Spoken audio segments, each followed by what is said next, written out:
my YouTube channel. So before I started this vlog, of course, don't forget to like and also subscribe to my YouTube channel and turn on the notification bell to notify you all the time I uploaded a video. Yay! So nakikita niyo sa ating YouTube title na ang gagawin natin ay how to film your YouTube videos using your phone. So ginawa ko 'tong video na to kasi I realized na never pa ako nakakagawa ng tutorial about how to film ba with your phone. This is actually a beginner's tutorial or sa mga aspiring vloggers na naghahanap ng mga tips kung paano nga ba magsimula, diba? Kasi syempre, naranasan ko din yan na parang hindi ko alam yung gagawin ko. Paano ko ba isi-set up yung phone ko? Ano bang mga kailangang vlogging equipments? Ngayon, pag-uusapan natin yan today, as in today. Yay! So excited akong gawin to, kaya let's start na! Yay! So, actually, meron akong second camera. At eto siya. So, yan yung second camera. At nakikita nyo na binivideohan ko yung camera ko. Yung phone na gamit ko. As you can see, it still has a good quality, excellent quality. Naririnig nyo ako ng maayos at maganda pa rin naman yung quality ng video. Next is, as you can see, nakikita nyo itong tripod na malaki na to. I actually, pinakita ko na to sa inyo like last video. And super affordable nga lang. As you can see, nagagamit ko siya today kasi nga super duper affordable niya. So let's start muna sa number 1 is the camera angle. Ayan. Isa to sa pinakamahalaga in terms of vlogging. Mapa-camera ka man, mapa-phone, kailangan maganda yung angle ng camera mo. Like as you can see, meron ako dito,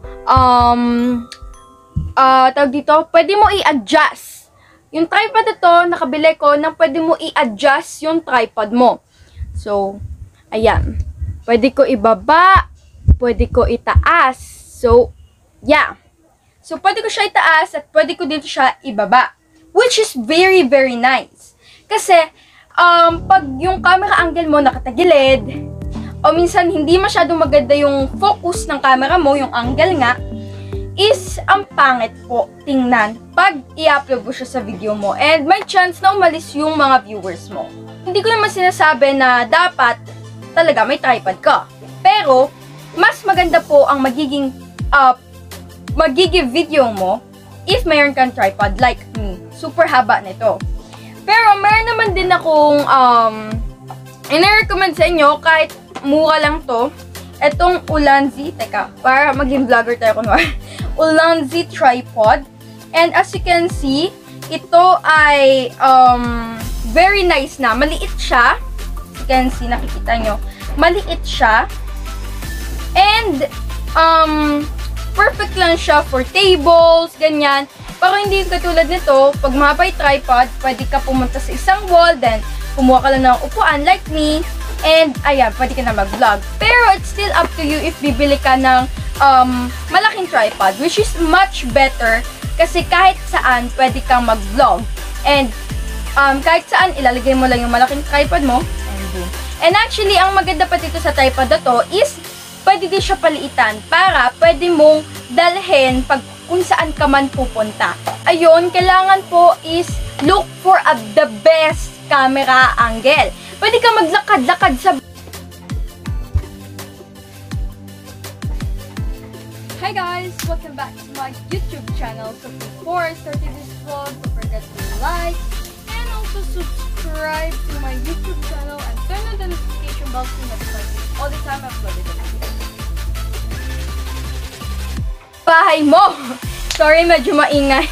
Pero anyway, pwede ka maglakad-lakad sa bahay mo and tumingin ka nung best camera angle.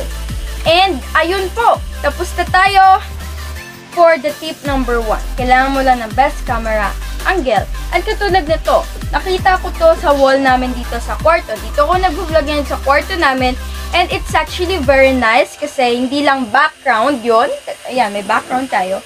And of course, the camera angle is straight siya, naririnig nyo na maayos, at nakikita yung katawan ko. Kasi pag yung camera angle nyo is alos kalahati lang yung nakikita, diba? Ang pangit nun tingnan.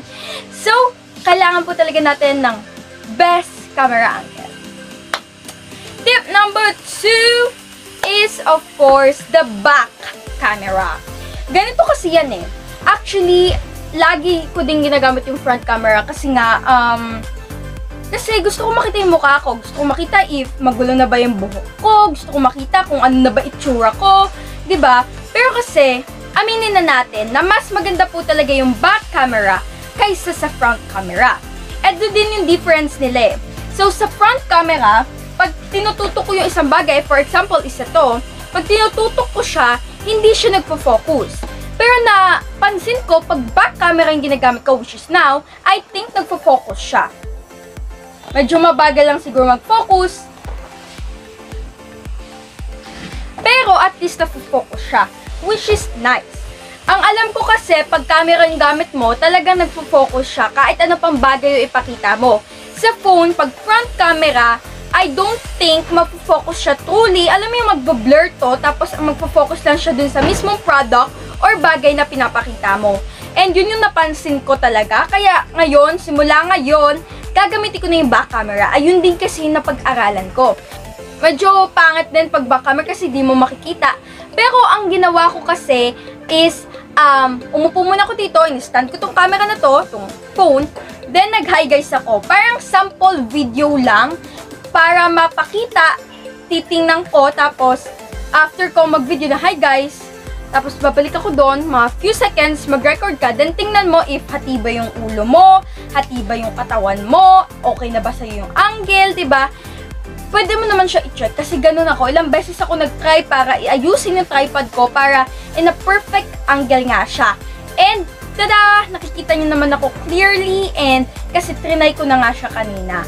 So, yeah, light. Third is the lighting. Yes! So, as you can see, I do have a ring light. Nagagamit ko siya everyday pag nag-vlog ako. Minsan, may papakita ko mga videos ko na hindi ko ginagamit yung ring light. Hindi siya masyadong maganda. It's okay, it's an okay quality, pero hindi siya masyadong maganda pag without ring light. And i-compare ko naman siya dito sa may ring light. Yung latest video ko lang today. As you can see, mas maganda yung quality niya pag may light. Depende rin kasi siya sa camera angle kung saan mo siya linalagay. Kaya yung camera angle, super duper duper duper important niya. So as you can see ngayon, I have ilaw sa kwarto namin, light bulb, and also linagyan ko din ng light sa tabi ng phone ko kung saan ako nag-film today para mas maganda yung quality ng video mo. Yes. Pag mag-film ka sa phone mo, I think you need like a better lighting and stuff.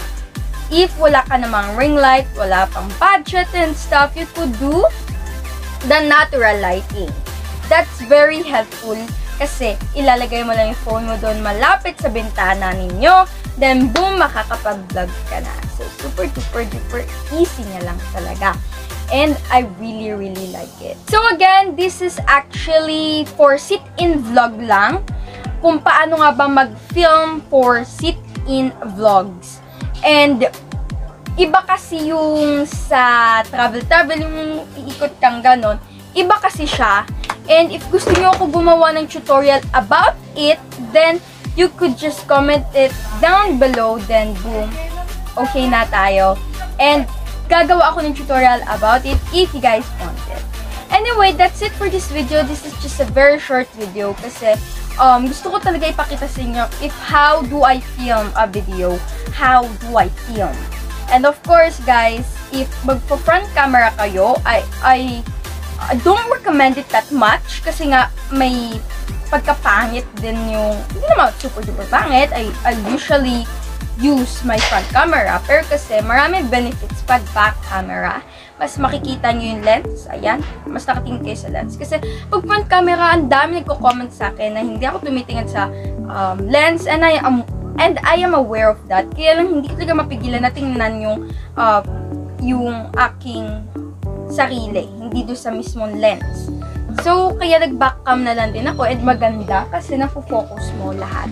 And of course, ipapakita ko lang to. Ito po yung ginamit ko na pang tripod. Diba, malaki ko tripod. Dinagay ko po siya dito sa Ulanzi. Ito po yung Ulanzi. Ayan.